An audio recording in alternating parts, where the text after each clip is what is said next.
Hello मेरे गुलाब जामुनों, आप सबका बहुत बहुत स्वागत है आपके अपने चैनल किंगडम ऑफ बायोलॉजी में। बच्चों, बवाल क्वेश्चन सीरीज के इस लेक्चर में हम लोग आज ह्यूमन रिप्रोडक्शन के कुछ और क्वेश्चंस को देखेंगे और अपने एग्जाम की तैयारी में चार चांद लगाएंगे, है ना बच्चों। एक बात हमेशा याद रखिएगा कि आप जिस मोड से पढ़ाई कर रहे हैं वो मोड रटने वाला बिल्कुल भी नहीं होना चाहिए। अर्थात जो भी क्वेश्चन आंसर आप याद करते हैं समझ के याद कीजिए, क्योंकि एग्जाम में जरूरी नहीं है, बिल्कुल ही जरूरी नहीं है कि ये पूछ दे जो यहां लिखे हैं वही क्वेश्चन सीधे उतार दे ना। बेटा हो सकता है उस क्वेश्चन को टर्न एंड ट्विस्ट करके भी पूछे, तो इसीलिए आप रटेंगे बिल्कुल भी नहीं। लेक्चर देखिए, समझिए और लिख करके याद कीजिए। चलिए, बहुत ज्यादा आपका समय न लेते हुए हम अपने टॉपिक पे आते हैं और आज का पहला सवाल है बेटा स्पर्मेटोजेनेसिस। यानी क्वेश्चन आ सकता है कि व्हाट इज स्पर्मेटोजेनेसिस, पूछा हुआ सवाल भी है कि स्पर्मेटोजेनेसिस क्या है ना, या इस प्रक्रिया के बारे में आप बताइए।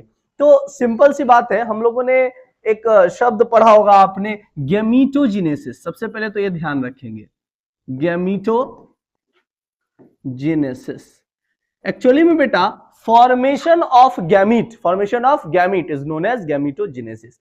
अब मेल बॉडी में मेल गैमीट बनेगा और फीमेल बॉडी में फीमेल गैमीट। अब भाई अगर तुम ह्यूमन की बात करोगे तो ह्यूमन में मेल में अगर बात कर लोगे तो मेल गैमीट को स्पर्म कहते हैं और फॉर्मेशन ऑफ स्पर्म को क्या कह लोगे, स्पर्मेटोजेनेसिस।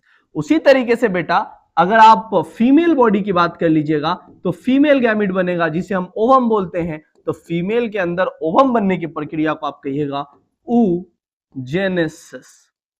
कोई दिक्कत नहीं बेटा, यहां क्लियर हो तो टॉपिक अपना यहां ध्यान देना बेटा। यहां लिखे थे स्पर्मेटोजेनेसिस, सिंपल बात है, फॉर्मेशन ऑफ स्पर्मेटिड्स। किसका बन जाना, स्पर्मेटिड्स का बन जाना, है ना। तो स्पर्मेटिड्स बन जाएगा कौन से सेल से, जर्मिनल सेल से।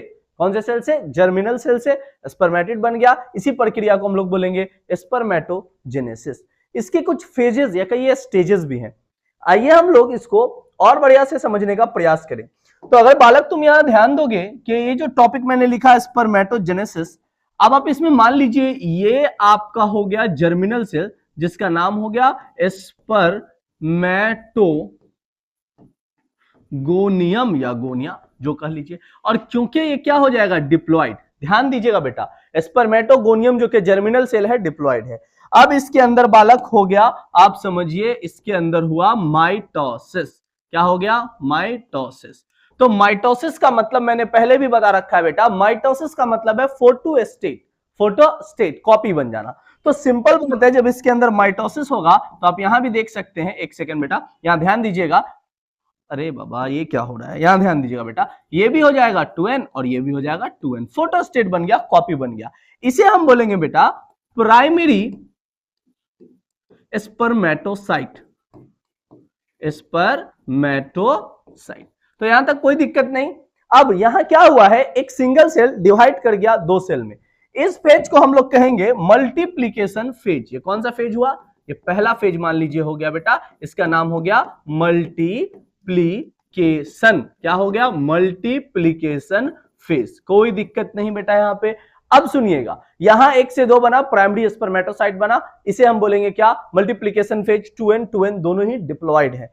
अब क्या हुआ कि इसमें हुआ ग्रोथ, किसी भी एक को आप लेके समझने का प्रयास कीजिए। चलिए इसको ले लेते हैं और इसमें ग्रोथ करवाते हैं। ये ग्रो किया यानी कि इसका साइज बढ़ गया, ठीक है। इस फेज को बेटा आप लोग कहिएगा ग्रोथ फेज। क्या कहिएगा, सेकेंड में हो जाएगा आपका ग्रोथ फेज। ध्यान रखेंगे बच्चा कि ये न्यूट्रिशन अपने अगल बगल के सेल से, नर्सिंग सेल से, अगल बगल के सेल से न्यूट्रिशन लेगा और अपने साइज को क्या कर लेगा, ग्रो। इस फेज को कहेंगे ग्रोथ फेज। यहां भी आप ध्यान दे सकते हो, पहला ही टॉपिक मैंने बताया क्या, मल्टीप्लीकेशन फेज। ये देखिए मल्टीप्लीकेशन फेज कहा, इस फेज में स्पर्मेटोगोनियम डिवाइड कर जाएगा माइटोसिस की प्रक्रिया से और इसमें 2 प्राइमरी स्पर्मेटोसाइट बनेंगे, ठीक, जिसका कहिए क्रोमोसोम का संख्या 2n होगा यानी कि डिप्लॉइड होगा नंबर में। फिर बेटा आगे ध्यान दीजिएगा तो है ग्रोथ फेज। कौन सा फेज है, ग्रोथ फेज। बोला क्या, इस स्टेज में जो स्पर्मेटोसाइट है, प्राइमरी स्पर्मेटोसाइट अगल बगल से न्यूट्रिशन लेके अपने साइज को क्या कर लेगा, ग्रो कर लेगा। और अभी भी इसके अंदर नंबर ऑफ क्रोमोसोम कितना है, 2n। ध्यान रखिएगा कितना है, 2n।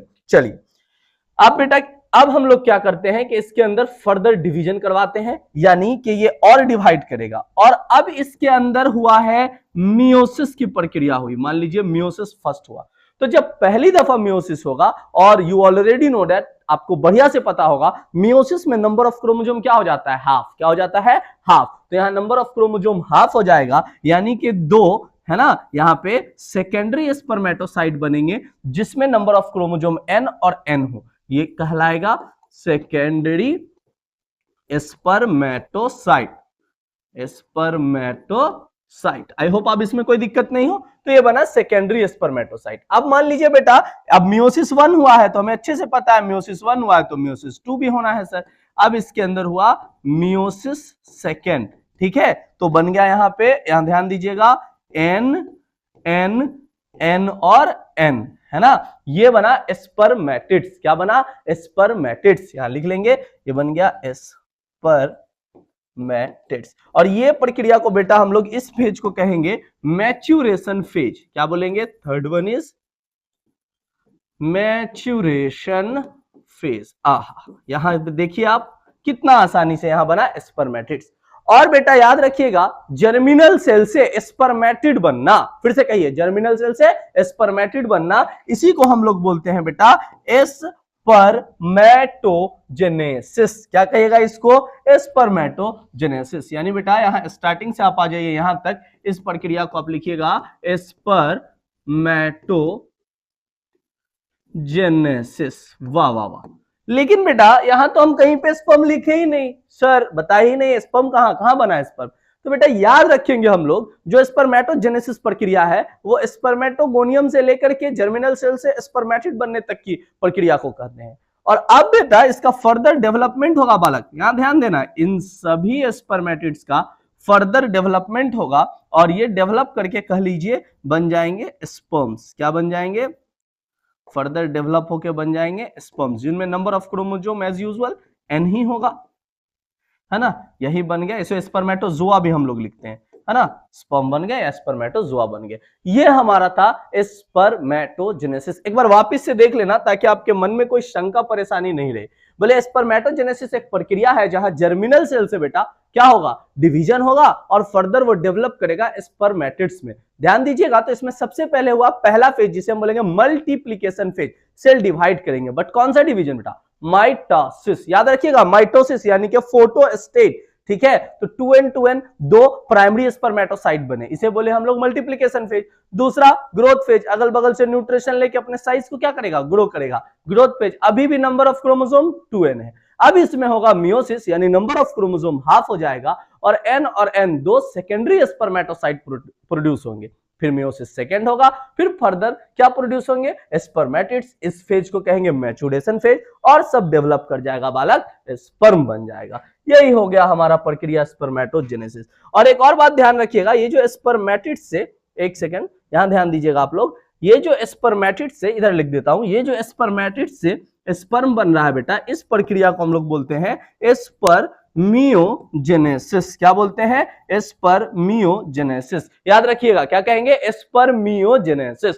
कोई दिक्कत नहीं, यहां तक कोई दिक्कत नहीं, आगे बढ़ते हैं बेटा।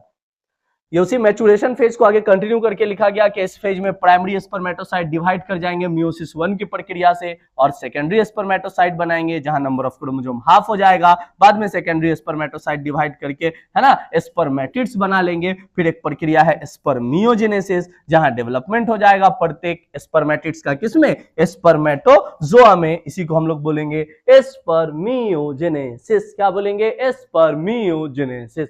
वाह भाई, अब आगे पढ़ते हैं। तो अभी जैसे हम लोगों ने स्पर्मेटोजेनेसिस पढ़ा, तो बालक आप लोग अगर यहां ध्यान दीजिएगा, तो यहां मैं बता रहा था ये हुआ स्पर्मेटोजेनेसिस, और अगर फीमेल गैमेट बन रहा होता तो इसे हम कहते हैं oogenesis। क्या बोलेंगे, oogenesis। तो आइए बेटा अब हम लोग oogenesis पे बात करें कि oogenesis क्या है। जाहिर सी बात है, process of formation of ovum, ठीक है, इनसाइड द ओवरी के अंदर जो ओवम बनने की प्रक्रिया, इसे ही आप क्या कहिएगा, oogenesis। क्या बोलिएगा, oogenesis। आइए अब हम लोग इसके भी स्टेप्स पे बात करें और समझें। एग्जैक्टली बेटा सेम टू सेम ही होगा लगभग। मान लीजिए ये वही जर्मिनल सेल हुआ जो 2n है ना, इसे हम आप कहेंगे oogoनियम। यहां ध्यान दीजिएगा, oogoनियम, है ना बेटा।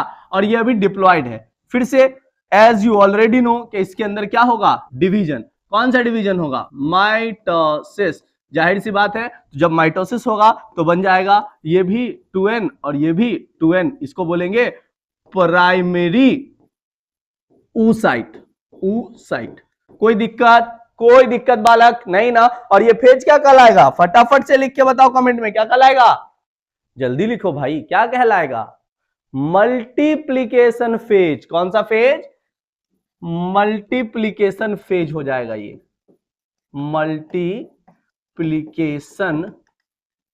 फेज। आगे देखिएगा, बड़ा ही सिंपल है कि सराउंडिंग सेल से वापस से न्यूट्रिशन लेकर के अपने साइज को क्या कर लेगा, ग्रो कर लेगा। इस फेज को आप क्या लिखोगे बेटा, ग्रोथ फेज। कहो क्या लिखोगे, ग्रोथ फेज। अरे सर सर ये तो सेम टू सेम है अभी जो पढ़ाए हैं। रुको रुको, तनिक सब्र रखो, ठहरो जरा। अब ध्यान देना, फीमेल रिप्रोडक्टिव सिस्टम में या oogenesis की प्रक्रिया में क्या होगा बेटा, कि यहां तक का जो स्टेप है, कहिए ठीक है, यहां तक का जो स्टेप है ग्रोथ फेज के आसपास तक का, ये बिफोर बर्थ यानी कि बर्थ से पहले ही हो जाएगा। यानी जब बेबी गर्ल अपने मां के पेट के अंदर ही होंगी तभी उनके शरीर में प्राइमरी oocyte बन जाएगा। यानी सर नंबर ऑफ ओवम या कहिए सर प्राइमरी oocyte, इसका मतलब है फिक्स होगा फीमेल रिप्रोडक्टिव सिस्टम में। यस बेटा, तो जब ये फॉर्मेशन हो रहा है तो लगभग आप समझिए 1 से 3 मिलियन के आसपास होंगे। लेकिन जब गर्ल पवर्टी एज तक आएंगी तो 3 से 4 लाख फॉलिकल्स बचेंगे। और कहिए पूरे लाइफ टाइम में, एक सवाल बिहार बोर्ड में पूछा हुआ था कि पूरे लाइफ टाइम में बताइए कितना नंबर ऑफ ओवम प्रोड्यूस करेंगी कोई भी एक फीमेल, तो वो अबाउट 400 के आसपास में।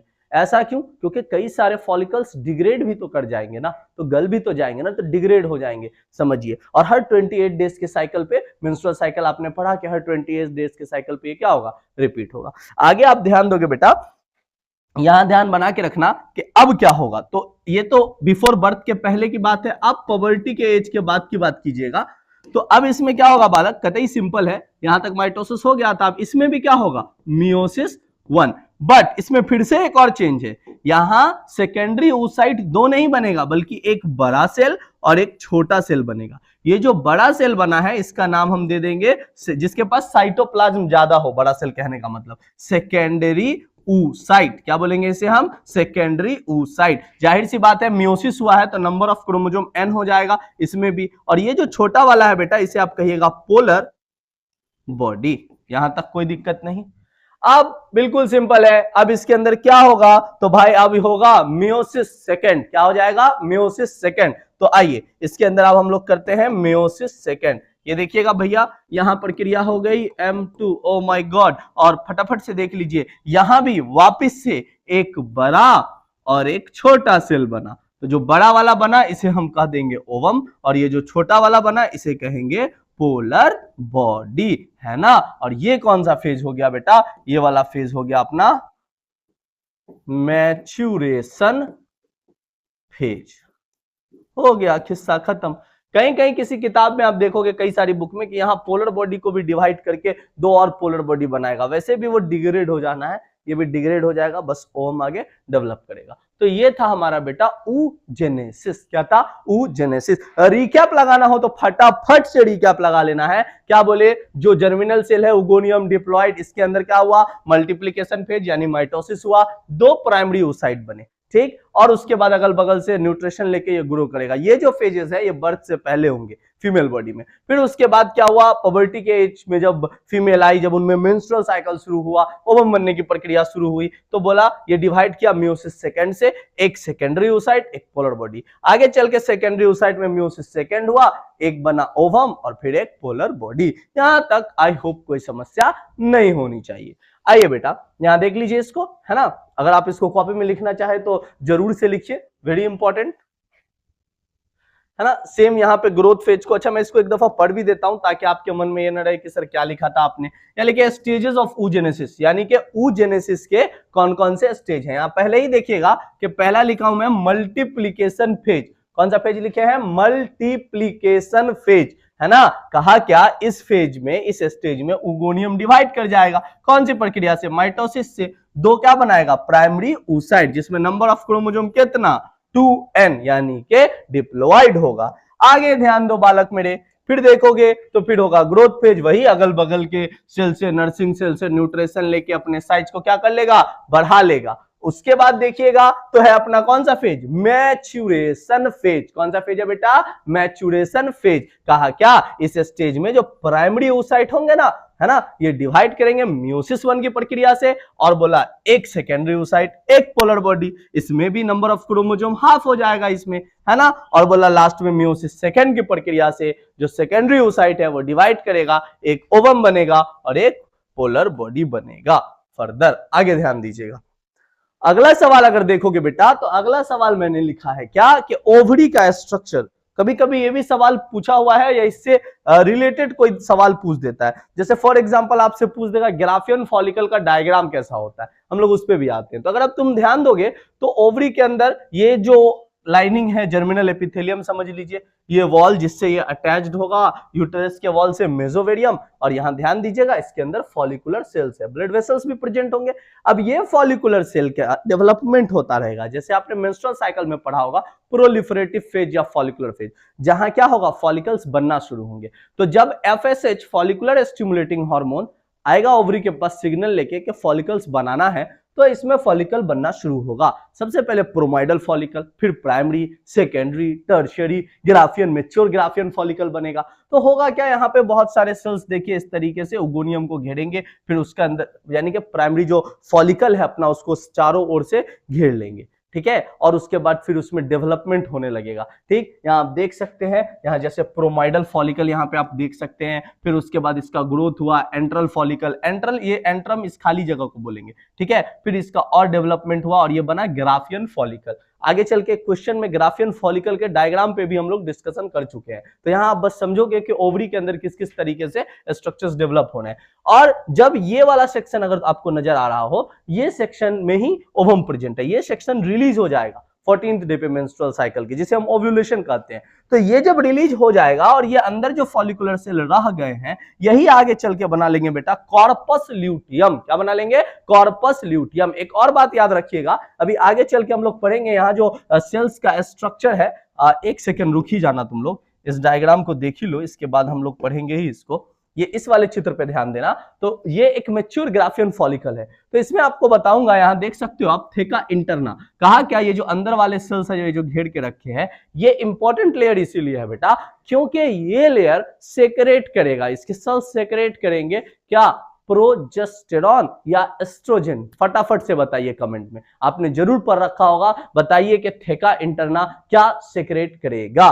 तो आप याद रखेंगे ये एस्ट्रोजन सेक्रेट करेगा। क्या सेक्रेट करेगा, एस्ट्रोजन, ध्यान रखिएगा इस बात को। उसके बाद या आगे चल के जब ये रिलीज हो जाएगा, ये वाला पार्ट, ओवम वाला पार्ट रिलीज हो जाएगा, तो ये बन जाएगा बेटा कॉर्पस ल्यूटियम। क्या बन जाएगा, कॉर्पस ल्यूटियम। और ये 9 दिन तक, अगले 9 दिन तक सेक्रेट करेगा प्रोजेस्टेरॉन हार्मोन, है ना, जिसको हम प्रेगनेंसी हार्मोन भी बोलते हैं, बिल्कुल रेडी फॉर फर्टिलाइजेशन। बट अगर फर्टिलाइजेशन नहीं हुआ तो ये कॉर्पस ल्यूटियम आगे चल के डिग्रेड हो जाएगा, बन जाएगा कॉर्पस एल्ब्यूकेंस। क्या बन जाएगा, कॉर्पस एल्ब्यूकेंस, और ये डिग्रेड कर जाएगा और सारे हार्मोन्स लेवल लो हो जाएंगे, क्योंकि ये रहेगा ही नहीं तो प्रोजेस्टेरॉन एस्ट्रोजन कौन ही सेक्रेट करेगा, तो सब हार्मोन लेवल ड्रॉप, और फिर क्या होगा भाई, मेंस्ट्रुअल या ब्लीडिंग फेज। चलिए बेटा, तो ये एक ओवरी का डायग्राम है, ओवरी समझने के लिए, आई होप इसमें कोई दिक्कत ना हो। आगे अगर आप ध्यान दोगे तो आगे क्वेश्चन है कि हार्मोन कंट्रोल बताना है मेल में भी, और फिर उसके बाद सवाल होगा बेटा फीमेल में भी। तो मेल रिप्रोडक्टिव सिस्टम में आप याद रखोगे जो आपका ब्रेन है, ये ब्रेन है ना, ये यहां हाइपोथैलेमस है। क्या है, हाइपोथैलेमस। ये रिलीज करेगा GnRH यानी गोनेडोट्रोपिन रिलीजिंग हार्मोन। क्या, गोनेडोट्रोपिन रिलीजिंग हार्मोन, जो कि पिट्यूटरी ग्लैंड को जाके एक्टिव करेगा, और पिट्यूटरी ग्लैंड 2 हार्मोन सेक्रेट करेंगे, LH ल्यूटिलाइजिंग हार्मोन और FSH फॉलिकुलर स्टिमुलेटिंग हार्मोन। तो बेटा ये जो फॉलिकुलर स्टिमुलेटिंग हार्मोन है, मैं मेल शरीर की अभी बात कर रहा हूं, ये चला जाएगा सर्टोली सेल के पास। आपको याद हो सेमनीफेरस ट्यूब्यूल में टेस्टिस में 3 सेल थे, लीडिंग, सर्टोली और जर्मिनल सेल, ठीक है। तो बोला सर्टोली सेल के पास चला जाएगा, जो कि स्टिमुलेट करेगा स्पर्मेटोजेनेसिस की प्रक्रिया को, और इनहिबिन भी रिलीज करेगा। इनहिबिन कहिए नेगेटिव सिग्नल भेजेगा कि बंद कर दीजिए इस प्रक्रिया को, जब ज्यादा हो जाएगा तब। दूसरी तरफ LH बोला लीडिंग सेल, ये जाके लीडिंग सेल से आपको अच्छे से पता है LH ल्यूटिलाइजिंग हार्मोन लीडिंग सेल को एक्टिव कर देगा। और लीडिंग सेल क्या सेक्रेट करता है? Male sexual hormone. क्या नाम है इसका मेल सेक्स हार्मोन का? टेस्टोस्टेरोन, एंड्रोजन भी कहते हैं। अब ये हार्मोन सेकेंडरी सेक्सुअल कैरेक्टर हो चाहे एसेसरी ग्लैंड हो, इन सब के फंक्शन को रेगुलेट करेगा। और जब एक्सेसिव सब चीज हो जाएगा तो इनहिबिन नेगेटिव सिग्नल भेजेगा कि इन दोनों के सेक्रेशन को क्या कीजिए, रोक दीजिए। ये है हार्मोन कंट्रोल किसमें? मेल रिप्रोडक्टिव सिस्टम में।